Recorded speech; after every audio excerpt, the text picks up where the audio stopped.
Amma ba'd. Apa kabar semua?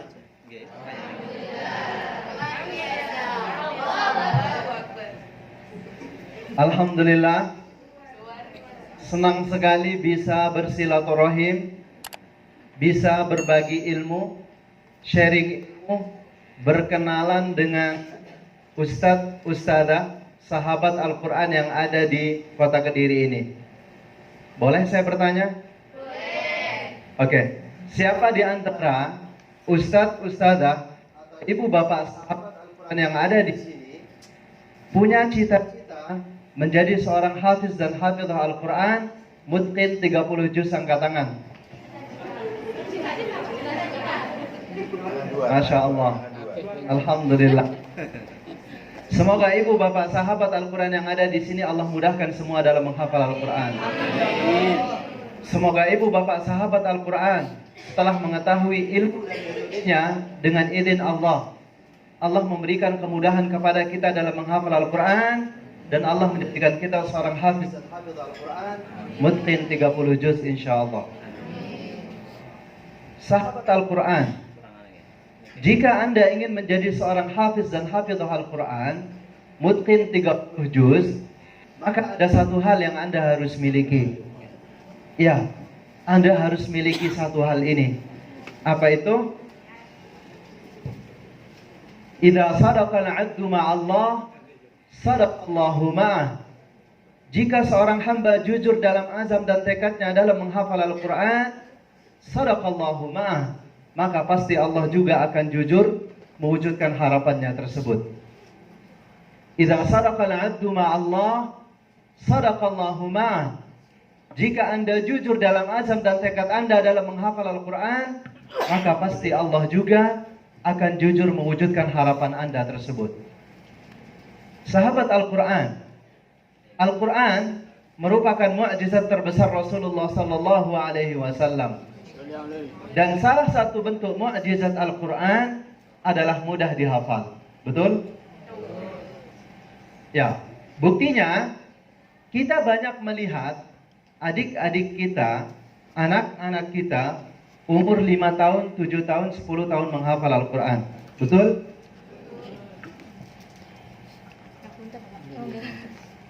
Oke. Kita juga banyak menjumpai para remaja kita umur belasan tahun menghafal Al-Quran. Saya sendiri sebenarnya termasuk orang yang telat dalam menghafal Al-Quran dibanding anak-anak milenial sekarang.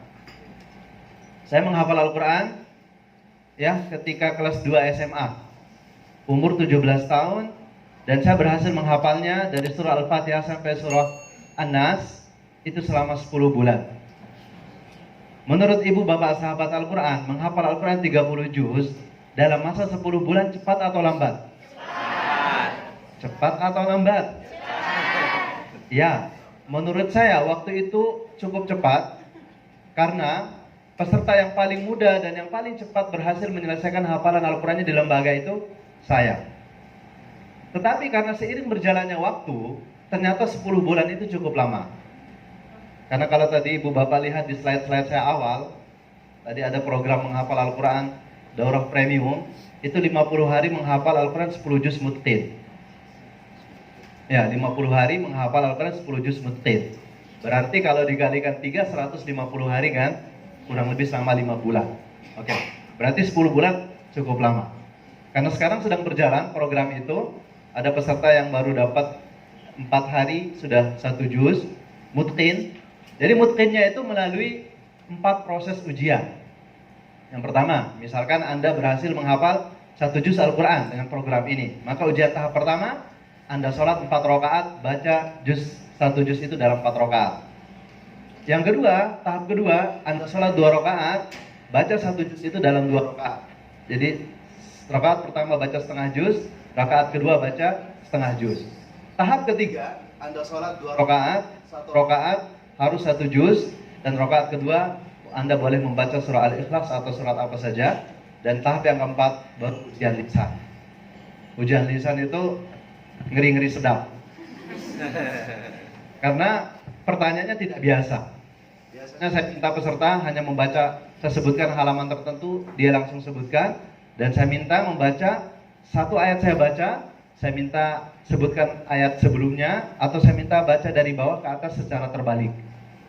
Itu bisa. Dan nanti kita akan uji langsung di sini. Ya, akan diuji hafalannya. Dan ini insya Allah secara alami, bukan dibikin-bikin, dan itu terbayang sekali. Karena setiap sesi ketika saya mengadakan pelatihan menghafal Al-Quran sekarang ini, ya itu langsung diuji. Jadi ada beberapa peserta yang bersedia, kita akan uji hafalannya. Kita akan minta baca dari bawah ke atas secara terbalik.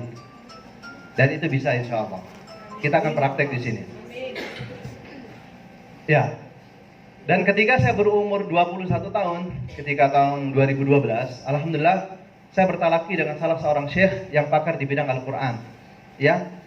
Saya mendapatkan sanad qiraah sab'ah. Ada 14 riwayat yang saya setorkan, yang saya talaki langsung kepada syekh, yang beliau memiliki sanad bersambung sampai kepada Rasulullah SAW. Kita juga banyak menjumpai para pemuda kita umur 20 tahun menghafal Al-Quran. Ada juga yang 30 tahun menghafal Al-Quran. Ada juga yang 40 tahun menghafal Al-Quran. Dan ada juga yang 70 tahun menghafal Al-Quran. Di sini ada yang umur 70 tahun, boleh angkat tangan? Gak ada ya? Bisa dibayangkan? 70 tahun buta huruf. Dan ketika umur 70 tahun tidak bisa nulis kata Allah. Nulis kata Allah aja nggak bisa. Ya, namanya Ummu Toha. Karena beliau memiliki azam dan tekad yang jujur kepada Allah dalam menghafal Al-Quran. Umur 70 tahun baru belajar Iqra. Alif, ba, ta, ba, dan seterusnya. Karena memiliki azam dan tekad yang jujur kepada Allah dalam menghafal Al-Quran, umur 71 tahun baru bisa ngaji. Baru bisa baca Al-Quran, surah Al-Baqarah, Ali Imran, An-Nisa, Al-Maidah sampai An-Nas. Karena memiliki azam dan tekad yang jujur kepada Allah dalam menghafal Al-Quran, pada tahun 2001 di bulan Ramadan, ketika beliau berumur 73 tahun, Allah menjadikan beliau seorang hafizah Al-Quran. Pada umur 70 tahun buta huruf, ya, tidak mengenal huruf hijaiyah dan tidak bisa menulis lafzul jalalah. Ya, jika Anda jujur dalam azam dan tekad Anda dalam menghafal Al-Quran, maka pasti Allah juga akan jujur mewujudkan harapan Anda tersebut. Yaitu metode menghafal Al-Quran 10 menit per halaman. Ya, cukup lebay, betul? Ya. Anda tidak sedang salah baca. Oke.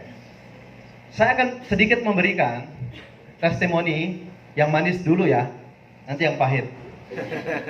Karena kita realistis saja, tidak ada metode menghafal Al-Quran menurut saya yang 100% sempurna. Karena kesempurnaan itu hanya milik Allah. Oke, saya pernah mengadakan pelatihan menghafal Al-Quran seperti ini di kota Mekah. Itu baru 2 kali. Ini ada undangan yang ketiga. Ada peserta saya umur 78 tahun. Ya, di sini alhamdulillah nggak ada yang umur 78 tahun. Waktu saya seminar di kota Mekah, karena beliau sudah tua, tempatnya dipanggil Mbah gitu. Namanya Mbah Masudin. Beliau berasal dari Lampung. Waktu saya seminar di sana, karena beliau sudah tua dan udur, itu duduknya aja bongkok gitu. Jadi dia tidak bisa tegak gini. Saya kira beliau tidak memperhatikan seminar saya, ya, dan saya lebih fokus kepada yang lebih muda. Tapi ternyata beliau memperhatikan dengan sangat serius dan mempraktekkan. Dengan izin Allah 2 hari setelah ikut pelatihan, saya ketemu antara sholat zuhur atau sholat asar di masjid. Dia pegang lutut saya, dia bilang, Ustadz, nanti kalau di Indonesia saya undang ke Lampung ya. Saya bilang, kenapa Mbah? Beliau bilang, Ustadz, alhamdulillah 2 hari ini setelah ikut pelatihan yang Ustadz ajarkan, saya berhasil menghafal 2 juz Al-Quran. 2 juz Al-Quran mutqin.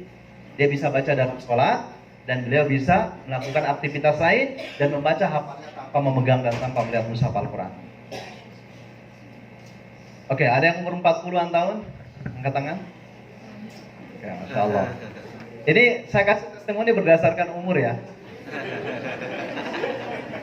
Saya pernah mengadakan pelatihan menghafal Al-Quran seperti ini ya pada tahun 2016. Ada peserta saya umur 41 tahun. Beliau adalah seorang guru swasta. 10 hari setelah ikut pelatihan seperti ini, beliau kirim pesan. Dia bilang, Ustadz, terima kasih atas metode menghafal Al-Qurannya. Dengan izin Allah, alhamdulillah setelah ikut pelatihan metode menghafal Al-Quran 10 hari ini, saya berhasil menghafal 5 juz Al-Quran.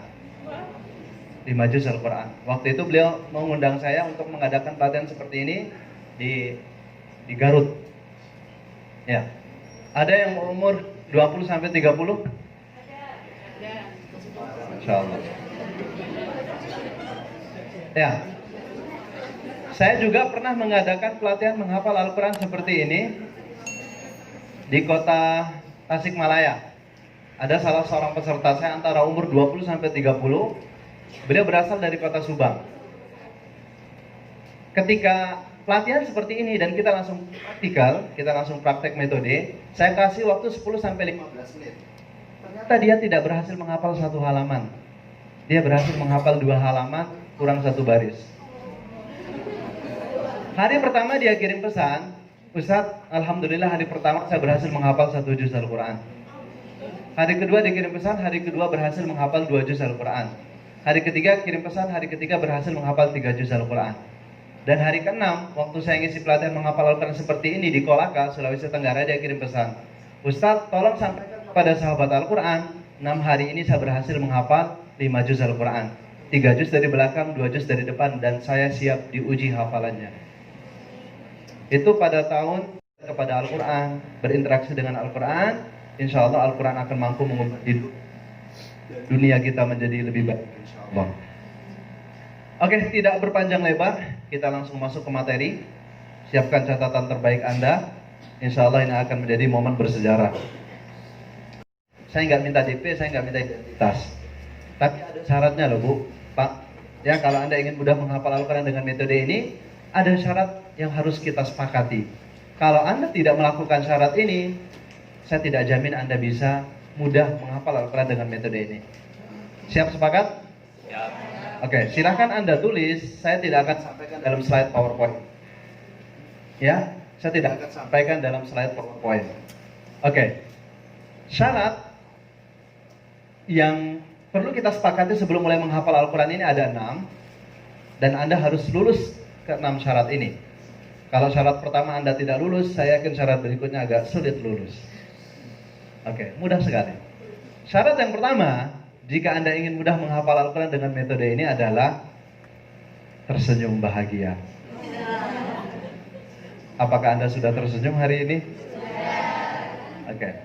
Berapa bulan yang lalu, saya sempat ngisi pelatihan menghafal Al-Quran di Trawas, Mojokerto. Ya, di Hotel Ayana waktu itu. Ada seorang mudir mengatakan, Ustadz, bener banget itu, mudah tersenyum. Ya, waktu saya dulu menjadi guru yang killer, yang jarang tersenyum, ya, pokoknya yang inilah jarang tersenyum. Beliau bilang ternyata berat banget ngapal Quran. Tapi begitu saya ubah motion saya menjadi orang periang, bahagia, mudah tersenyum, ternyata benar mudah banget ngapal Quran. Ya, survei membuktikan orang yang mudah tersenyum bahagia ternyata itu lebih mudah dan lebih cepat menghafal Al-Quran. Karena saya belum pernah lihat, belum pernah dengar ada orang yang sedang marah menghafal Quran.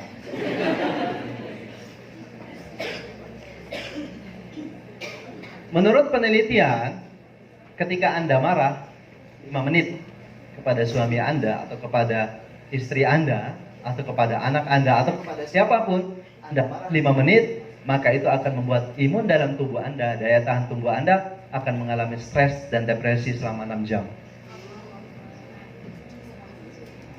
Ya, makanya orang yang gampang marah atau gampang emosi itu penyakitnya banyak.